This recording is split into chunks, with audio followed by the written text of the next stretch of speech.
विजेते श्री त्रिभंगी राय प्रभु आचार्य वाचा प्रणमामि भाष्य निबंध सुबोध निस्तात्राशय आस्ताः मत्स्वांत आगत्य कृपा प्लुपास्तां मदीय वाचाम रचयन्त्वलंकृतिं नमः श्री वल्लभाचार्य चरणाब्जनखेन्दवे कलकलमशघातिने तद्वाणी चन्म नमः। बालबोध के अंतर्गत श्री देवकी नंदन जी की टीका को अपन देख रहे थे। वहाँ में दूसरो श्लोक अपन ने पूरो कियो हतो। अब जो है वो आगे तीसरो श्लोक कहे तदग्रे स्पष्टी कुर्वन्त्य लौकिकास्त्विति अलौकिकास्तु वेदोक्ताः साध साधन संयुताः लौकिका ऋषिभिः प्रोक्तास्तथैवेश्वर शिक्षया वेदोक्ता ईश्वर विचारिता अलौकिका न लोक विषया इत्यर्थः अन्येषाम् अलौकिकत्व व्यावृत्त्यर्थं तु शब्दः ननु वेदे यज्ञात्मको धर्मः तस्य च अग्निष्टोमेन स्वर्गकामो यजेतेत्यादिभिः स्वर्ग साधकत्वमुच्यते स च स्वर्गो लोक एवेति कथम लौकिकत्वमिति चेत् सत्यं न हि वेदे स्वर्ग शब्देन लोक उच्यते यन्न दुःखेन संभिन्नं न च ग्रस्तमनन्तरम् अभिलाषोपनीतं च तत्सुखं स्वः पदास्मपदमिति लक्षणा प्रवेशात् किन्त्वात्मसुखमेव तादृशं तच्चा अलौकिकमिति नोक्तमनुपपन्नम् एतन्निबन्धे विवृत्तमिति विस्तरेण ततो अवगन्तव्यम्। इसी बात को आप श्री आगे अलौकिकास्तु इत्यादि शब्दों से स्पष्ट भी कर रहे हैं। तो यासु पहले अपन ने देखो हतो कि जहाँ ये कहो हतो कि जो चतुर्विध पुरुषार्थ उनको वर्णन तो वेदन में हु प्राप्त हुए हैं। और पाछे से आचार्य चरण आप आज्ञा करे हैं कि चतुर्विध पुरुषार्थ जो कहे जाए हैं सो केवल नाम मात्र को पुरुषार्थ है, वासु अधिक कछु नहीं है, भक्ति मार्गीय पुरुषार्थ ही मतलब माने देखो जाए तो वास्तविक रूप से पुरुषार्थ है। सो तहाँ जो है वो प्रश्न आयो तो कि वेदन में जब वर्णन किए गए तो श्री आचार्य चरण क्या वेदन में वर्णित किए भाई पुरुषार्थन के विषय में हूँ या प्रकार को विचार रखे। सो तहाँ बताओ तो कि नहीं, आप श्री जो है वो पुरुषार्थन में दो प्रकार सु जो है वो वर्गीकरण करे है कि एक जो है वो ईश्वर विचारित पुरुषार्थ, दूसरो है जीव विचारित पुरुषार्थ। वेदन में बतायो गयो जो ईश्वर विचारित पुरुषार्थ है वाको से आचार्य चरण जो है वो लौकिक नहीं गिने हैं, वाको अलौकिक ही गिने हैं। मर्यादा मार्गी अलौकिक पुरुषार्थ जो है वो वेदन में वर्णित है और पाछे जो लौकिक पुरुषार्थ है सो जीव विचारित जो है वो अन्यत्र वर्णित है। या प्रकार सु अपन ने देखो हतो। अब वही बात को और स्पष्टता सु बताए हुए के ताई यहाँ आगे तीसरे श्लोक में आज्ञा करे हैं। आप श्री आज्ञा करते हैं अलौकिकास्तु वेदोक्ता, यानी ईश्वर द्वारा विचारित पुरुषार्थ अलौकिक पुरुषार्थ है, अर्थात ये लोक विषयक नहीं है। क्या कहे हैं कि जो ईश्वर विचारित पुरुषार्थ है, जो वेदन में बताए गए पुरुषार्थ है सो अलौकिक पुरुषार्थ होवे हैं। ये जो पुरुषार्थ होवे हैं सो लोक विषयक नहीं होवे। वेदोक्त के अतिरिक्त अन्य पुरुषार्थ अलौकिक नहीं है, यह बताने के लिए तू शब्द का प्रयोग है कि वेदन में बताए गए जो पुरुषार्थ है वाके इतर कोई हु प्रकार के बताए गए पुरुषार्थ कि वेदन के अतिरिक्त कहूं हूं और प्रकार सु अगर पुरुषार्थन को वर्णन कियो गयो है सो सब जो है वो लौकिक पुरुषार्थ होवे हैं। अलौकिक पुरुषार्थ केवल वेदन में बताए गए हुए हैं।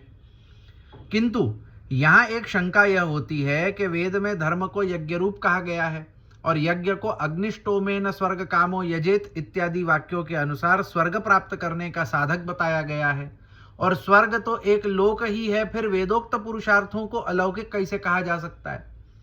अब यहाँ पूर्व पक्षी एक शंका उठावे है कि वेदन में धर्म को स्वरूप यज्ञ रूप कहो गयो है कि जहाँ अपन देख सके हैं कि मीमांसा दर्शन के अंतर्गत हूँ जब धर्म मीमांसा करे हैं सो तहाँ मीमांसा को प्रथम जो है वो यही माने जो सूत्र आवे वो प्रथम यही आवे है कि अथा तो धर्म जिज्ञासा के धर्म के विषय में अगर वेदन में जो बतायो गयो है सो मीमांसा के रूप में अपन देख सके हैं। सो वेदन में धर्म को स्वरूप कहो गयो है यज्ञ के यज्ञ जो है वही धर्म रूप है और पाछे यज्ञ के ताई कहो गयो है कि अग्निष्टोम इत्यादि यज्ञन को करवेसु जो है वो स्वर्ग की प्राप्ति होए। अब स्वर्ग की प्राप्ति होनी और स्वर्ग तो एक लोक है, तो स्वर्ग की प्राप्ति होनी तो लौकिक प्राप्ति भई। तो पाछे वेदन में बताए गए जो पुरुषार्थ हैं सो अलौकिक कहाँ से होंगे। काहे कि जब वेदन के करे गए पुरुषार्थ सु स्वर्ग इत्यादि की ही प्राप्ति करनी है, सो तो लौकिक पुरुषार्थ भयो, अलौकिक पुरुषार्थ कहाँ सु भयो। तो यह प्रकार की शंका आवे है कि वेदन में बताए गए पुरुषार्थन को अलौकिक पुरुषार्थ क्या प्रकार सु गिन सके, और क्यों ऐसो महाप्रभु जी कहें। काहे कि वेदन में बताए गए पुरुषार्थन सु मिलनो तो स्वर्ग इत्यादि लोक की ही प्राप्ति है, लौकिक की ही प्राप्ति है। तो यदि कोई ऐसी शंका करता हो तो एक घड़ी ठीक है, परंतु यह समझ लीजिए कि वेद में स्वर्ग शब्द का अर्थ लोक नहीं है, और इसीलिए आचार्य चरणों द्वारा कहे यन्न दुखेन संभिन्नम सर्वनिर्णय 5 इस वाक्यानुसार स्वर्ग का लक्षण लोक के अर्थ में नहीं घटता, अपितु उक्त निबंध वाक्य के अनुसार स्वर्ग शब्द का अर्थ आत्म सुख ही है, जो इस निबंध कारिका में बताया गया है। क्या कहे हैं कि यहां पे सबसे पहले या शंका को समाधान अपने को ये तरह से समझना चाहिए कि वेदन में जहां कहो गयो है कि अग्निष्टोम यज्ञ स्वर्ग की प्राप्ति करावे है, सो तहां स्वर्ग माने स्वर्ग लोक की बात नहीं होवे। तहां से आचार्य चरण अपने तत्वार्दीप निबंध के अंतर्गत सर्वनिर्णय प्रकरण के प्रमाण प्रकरण के अंतर्गत अपने को ये बात को समझावे है कि वेदन में जब जहां कहूं स्वर्ग इत्यादि की प्राप्ति कही गई होए है, सो तहां स्वर्ग को अर्थ जो है वो आत्म सुख की प्राप्ति के, जहां जैसे सिद्धांत मुक्तावली में अपने को कहो है ना, आगे अपन देखेंगे, तथा संसार दुखस्य निवृत्तिर ब्रह्म बोधनम। तो ये कहा है कि भाई संसार दुख की निवृत्ति होनी और ब्रह्म को बोधन होनो माने आत्म सुख प्राप्त होनो, माने अपने स्वरूप को ज्ञान होनो, ब्रह्म को ज्ञान होनो। तो वेदन में जहां कहूं स्वर्ग इत्यादि की प्राप्ति कही गई है, सो तहां स्वर्ग को अर्थ जो है वो जो जा प्रकार से स्वर्ग लोक की प्राप्ति होनी वो अर्थ नहीं होए। तहां स्वर्ग को अर्थ होए है कि आत्म सुख की प्राप्ति होनी, आत्मज्ञान होनो, स्वयं के स्वरूप को जान पानो, या प्रकार सु।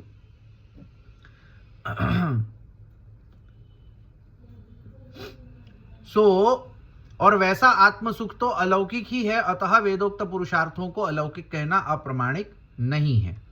वा प्रकार को जो आत्म सुख है जो वेदोक्त धर्म सु अपने को प्राप्त होवे है, सो आत्म सुख अलौकिक ही होवे है, वो स्वर्ग लोक वालो लोक नहीं है, अपितु आत्मदर्शन आत्मज्ञान रूपी आत्म सुख रूपी अलौकिक जो है वो सुख है। यासु जो है वो वेदोक्त पुरुषार्थन को अलौकिक ही कहो जाएगा, वाको लौकिक अपन नहीं कहेंगे। इस विषय पर निबंध में विस्तार से चर्चा की जा चुकी है, अतः विस्तार से जानने के लिए वहीं देख लेना चाहिए। तो सर्वनिर्णय प्रकरण निबंध के अंतर्गत जो है प्रमाण प्रकरण में यह बात की बहुत विस्तार पूर्वक चर्चा आप श्री आचार्य चरणन ने करी है, सो तहां जो है वाको देख लेनी चाहिए।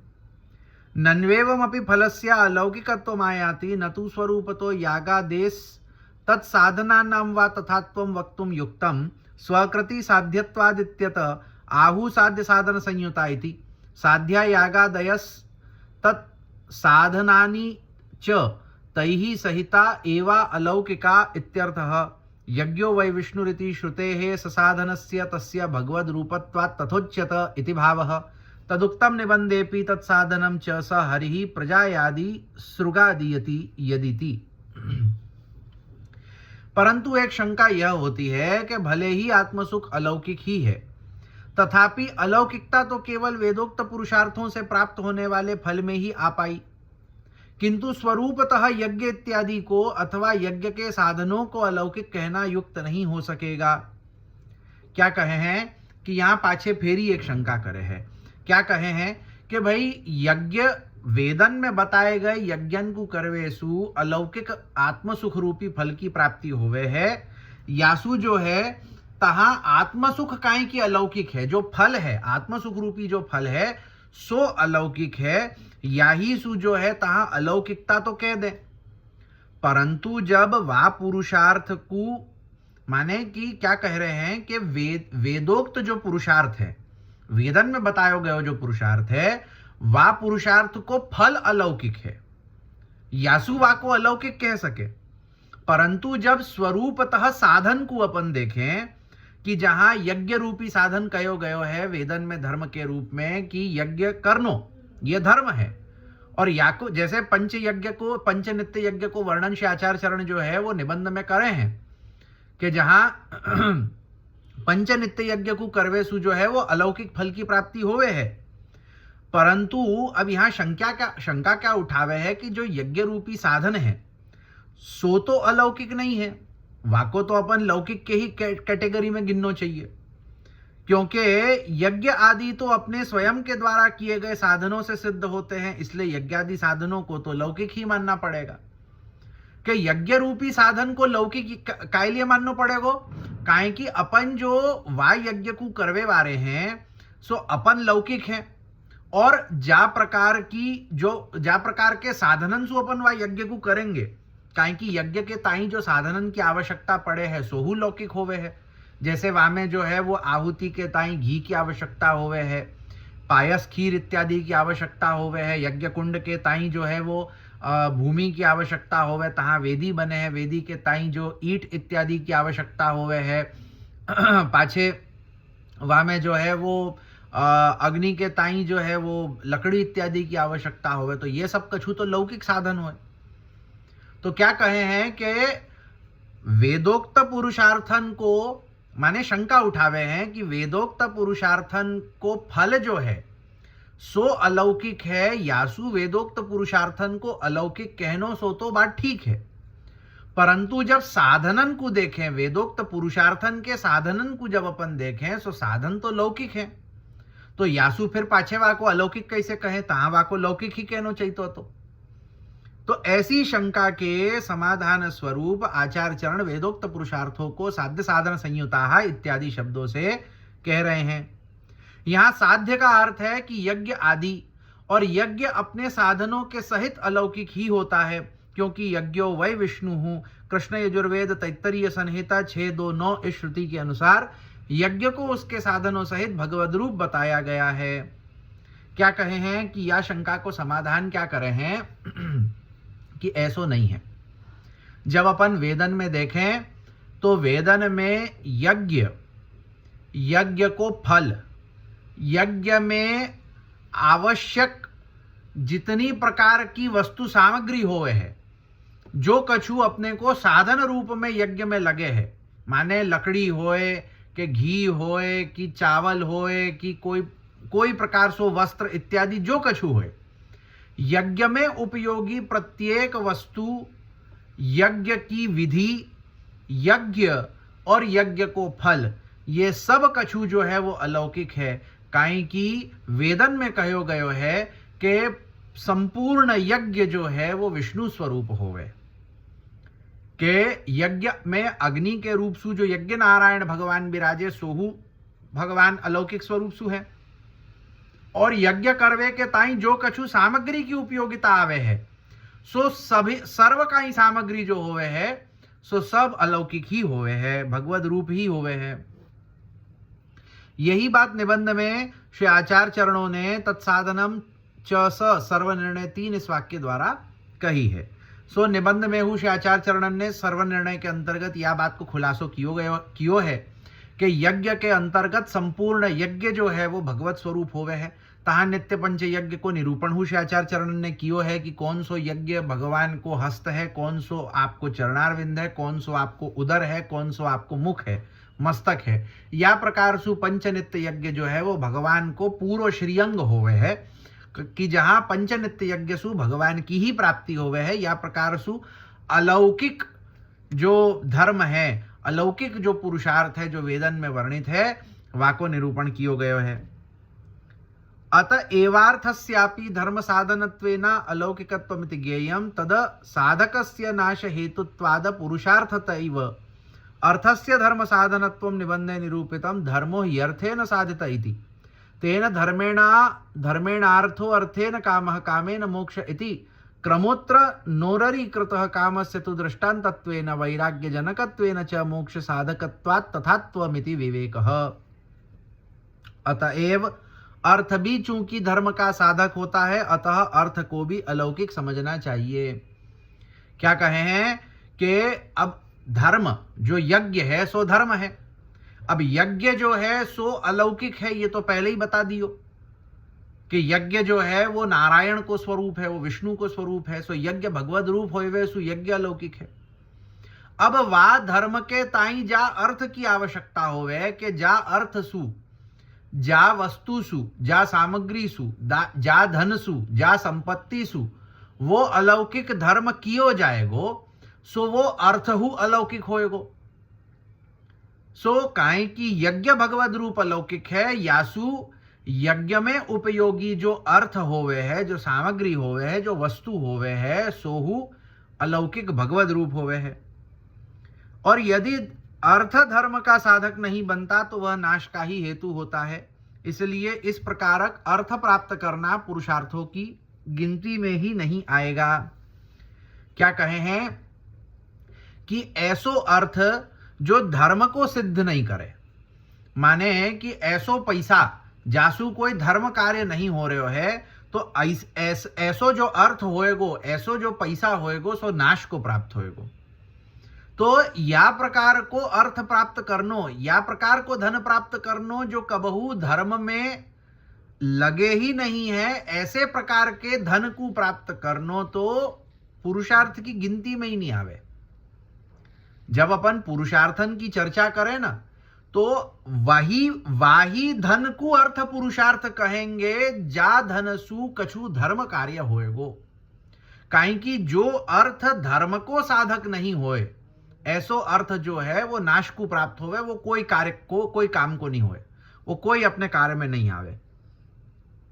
तो अर्थ को धर्म साधक के रूप में आचार्य चरणों ने निबंध में धर्मो यर्थे न सर्व निर्णय 16 इस वाक्य द्वारा कहा है। तो श्री आचार्य चरण ने निबंध के अंतर्गत ये बात की आज्ञा करी है कि जहां अर्थ को धर्म साधक के रूप में कहो है कि अर्थ वही है जो धर्म साधक होए, अन्यथा केवल अपने मौज शौक विषय वासना की पूर्ति के ताई जब अर्थ प्राप्ति करें तो वाको हम पुरुषार्थ के अंतर्गत नहीं गिने हैं। सो ऐसो अर्थ जो है वो नाश करेगो। धर्म में जो लगवे वारो अर्थ है, जो धर्म को साधक अर्थ है, सो अपनी उन्नति करेगो।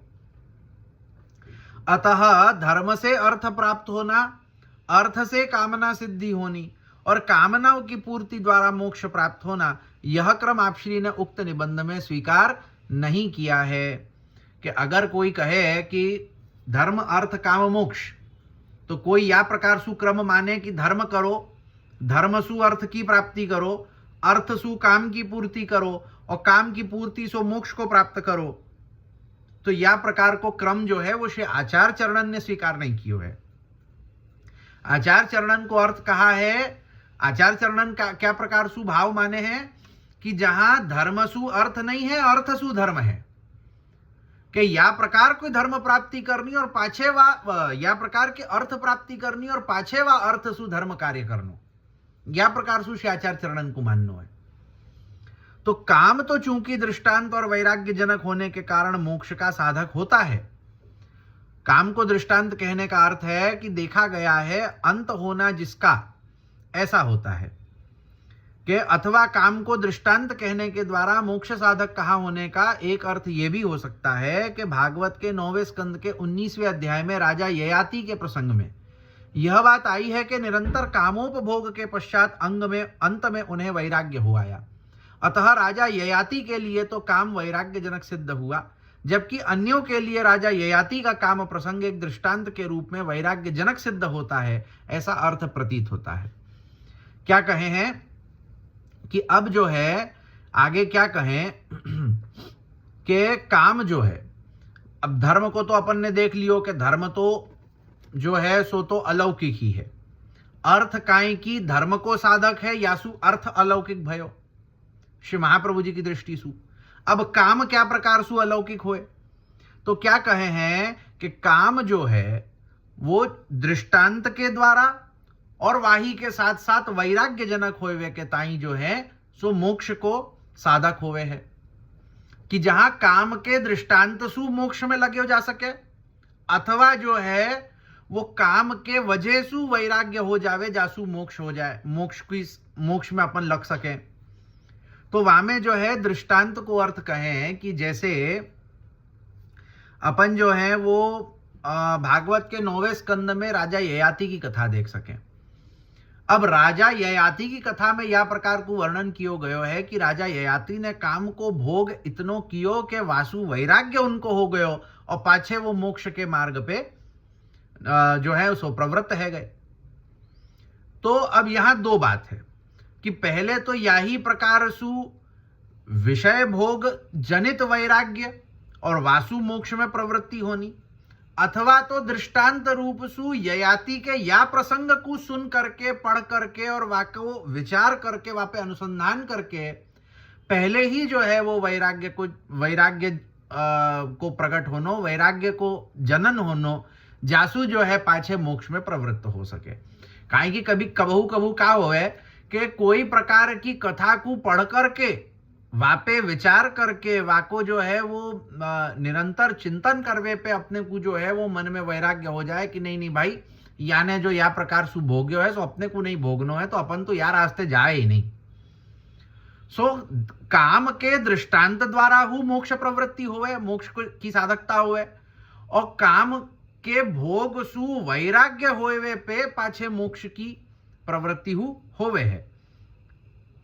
तो चूंकि काम सुख क्षण मात्र सुख तक ही सीमित रहता है, अतः जब वारंवार उसकी क्षणभंगुरता का अनुभव होगा तभी उसके प्रति वैराग्य जागृत होगा, जो कि मोक्ष की नींव है। इसलिए उसे वैराग्य जनक कहा गया। यह अर्थ है कि भाई काम जो है वो बहुत ही, काम को जो सुख होवे ना बहुत ही क्षण मात्र को सुख होवे। कैसे? जैसे मोको भूख लगी, सो मोको कामना जगी कि मोको कछु खानो है, खा लियो, पेट भर गयो, पाछे वो कामना शांत है गई। अब वो भोजन को जो सुख हतो सो इतनो क्षणमात्र को सुख हतो कि अगर अधिक खिला दियो जाए तो वाही भोजन सु बिल्कुल ही कायवे लग जाएगी कि याको हमको देखनो ही नहीं है, याको हमारी दृष्टि सु बाहर करो। कोई अगर बहुत जबरदस्ती आपको खिला देवे, बिल्कुल यहां तक अपनो जो है वो उधर भर जाए, और पाछे कोई और खिलावे अच्छो मीठा, कि जैसे कोई को जो है वो गुलाब जामुन अधिक प्रिय होए, अब वाकू बिल्कुल यहां तक भर के गुलाब जामुन खिला देवे, पाछे कहें कि लो और खाओ तो कहे कि नहीं नहीं अब नहीं खाया जाएगा। मतलब वाको वासु या प्रकार की एकदम ऐसो वैराग्य आ जाएगा ना वह गुलाब जामुन सु कि वो अगले पता नहीं कितने महीना ताई वह गुलाब जामुन को मुख नहीं देखेगो। तो काम सुख जो होवे बहुत ही क्षणमात्र को सुख होवे। या जैसे अब अभी मोको भूख लगी, मैंने खायो तो खाएवे पे मोको सुख मिलियो, लेकिन कितने देर को, थोड़ी देर में जब खाना को पाचन होएगो सो पाछे फिर ही भूख लग जाएगी, फिर पाछे कामना जागृत है जाएगी। तो या प्रकार सु काम को सुख इतनो क्षणमात्र होवे है कि जब बार बार वह क्षणमात्र सुख को भोग करके और या प्रकार को अनुभव होए कि अरे या में क्या मिल रहे हो, मात्र क्षणमात्र को सुख, वासु अधिक और या में क्या मिल रहे हो है। तो या प्रकार के अनुभव सु जो है वो वैराग्य अपने में प्रकट होवे है, और वह वैराग्य सो ही जो है वो मोक्ष मार्ग में अपनी प्रवृत्ति होवे। तो यासु कहो कि काम जो है वो मोक्ष को साधक होवे, काहे कि काम जो है सो वैराग्य को प्रकट करे है, या तो अनुभव सु या तो दृष्टांत सु, दोनों ही प्रकार सु। तो इसलिए काम को पुरुषार्थ कहा जाता है, यह विवेक है। याई सु जो है वो काम को पुरुषार्थ कहो जावे है, काहे कि काम रूपी पुरुषार्थ जो है वो मोक्ष में साधक होवे। अर्थ रूपी पुरुषार्थ धर्म में साधक हो रहे है, यासु अर्थ रूपी पुरुषार्थ अलौकिक है। काम रूपी पुरुषार्थ काहे कि मोक्ष में साधक हो रहे है, यासु काम रूपी पुरुषार्थ अलौकिक होवे। या को यहीं रखे, आगे कल देखेंगे। शिव वल्लभाधीश की जय।